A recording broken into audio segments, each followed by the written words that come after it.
Está en comunicación o estoy en comunicación con la maestra Brenda Estefan, analista internacional, y es que las mujeres iraníes se unen en protestas, se cortan el pelo y queman sus velos. ¿Qué está pasando allá, maestra? Primero que nada, gracias por tomarnos la llamada, la comunicación y que nos ayude a dimensionar lo que está ocurriendo en aquella parte del mundo y sobre todo cómo relacionarlo con regiones y países como el nuestro. Buenas tardes. Muy buenas tardes, Soledad. Pues en efecto, el martes de la semana pasada, una joven de 22 años, Mahsa Amini, estaba de visita por la capital de Irán, Teherán, con su familia, y no tenía bien colocado el velo islámico, conocido como el hijab, que debe cubrir la cabeza y el cuello. Ella lo tenía ligeramente hacia atrás, se le veía, digamos, un poco el pelo, y esto fue razón suficiente para que la conocida como la policía moral la detuviera y la llevara presa. 3 días después hay imágenes de ella saliendo en una camilla, en coma, y la joven muere. El sábado es su funeral en su región natal, en el Kurdistán iraní, y las mujeres que participan en el funeral en protesta se quitan los velos y los queman ahí en un acto de protesta. La policía se hace presente y se convierte en un enfrentamiento entre quienes coreaban muerte a la dictadura y la policía.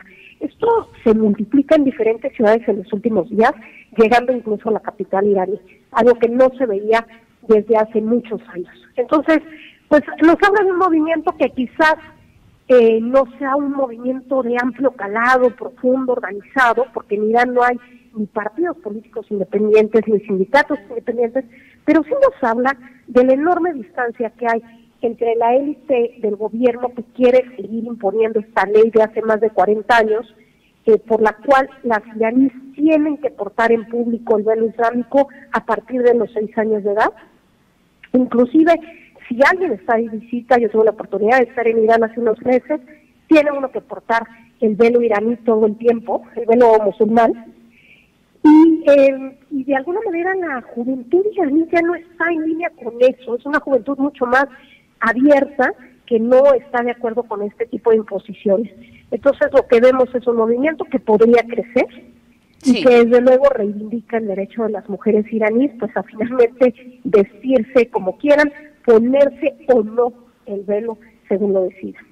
Sí, y lo que vemos también, maestra, en medio de este gobierno tan conservador como es el actual presidente, como el que encabeza el actual presidente en Irán, ver también cómo desde diversas universidades los jóvenes se han manifestado e incluso los hombres están apoyando este movimiento de mujeres. Me parece muy interesante. Y probablemente, pues tendremos que esperar, pero probablemente escale a dimensiones mayores. En efecto, los hombres están participando en la protesta. Este es un tema que toca a toda la población iraní, porque más allá de las divisiones que hay en el país, entre sur y norte, en visiones políticas, el tema del velo es algo que todas las mujeres deben utilizar y por lo tanto para los hombres también la muerte de Mahsa Amini podría haber sido la de su hermana, la de su sobrina, la de su tía, y esto pues lo hace muy sensible y genera una protesta transversal. Y además hemos visto a artistas, a deportistas, incluso líderes políticos y religiosos levantar la voz en estos días. Y pues estas imágenes que quizás algunos de quienes nos escuchan han visto, de mujeres iraníes que cortan su pelo o que queman su hijab y suben su video a las redes como un acto de protesta. Videos muy poderosos, imágenes muy fuertes y que de alguna manera nos hacen ver que esta muerte de Mahsa Amini es, digamos, la gota que derramó el vaso de una inconformidad social que hoy se desborda a través de estas protestas. Es difícil saber todavía a qué puedan llegar. El Estado iraní tiene un largo historial de represión de las protestas, pero por lo pronto es algo inédito y que debiera llamar la atención y merece el respeto y la admiración de todos nosotros, la valentía de quienes están hoy protestando en medio de un régimen que sabemos encarcela a quienes protestan.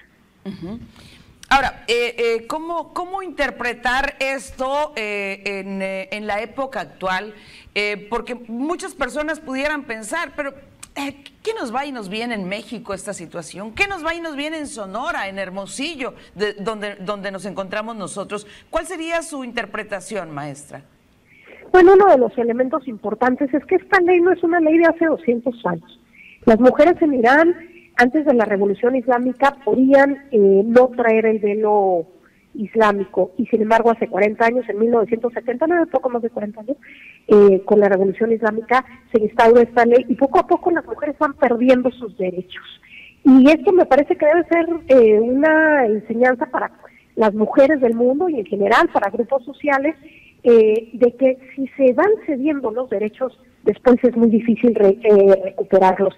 Eso por un lado, y por otro, pues tener conciencia de que hay países en los cuales las mujeres viven en estas condiciones. A veces no nos damos cuenta de lo que se ha avanzado en términos de equidad de género, pero hay al menos 3 países en el mundo que obligan a las mujeres a estar con el hijab puesto, que son Arabia Saudita, Irán y Afganistán. Y en el caso de Afganistán es aún peor porque ellas tienen que usar el niqab, que es completamente la cara cubierta, nada más los ojos pueden asomarse. Entonces, me parece que el generar conciencia de que esto sucede en el 2022 en otras latitudes, pues nos ayuda también a seguir luchando por los derechos de la mujer en México. Así es. Le aprecio muchísimo su tiempo y que haya aceptado esta conversación.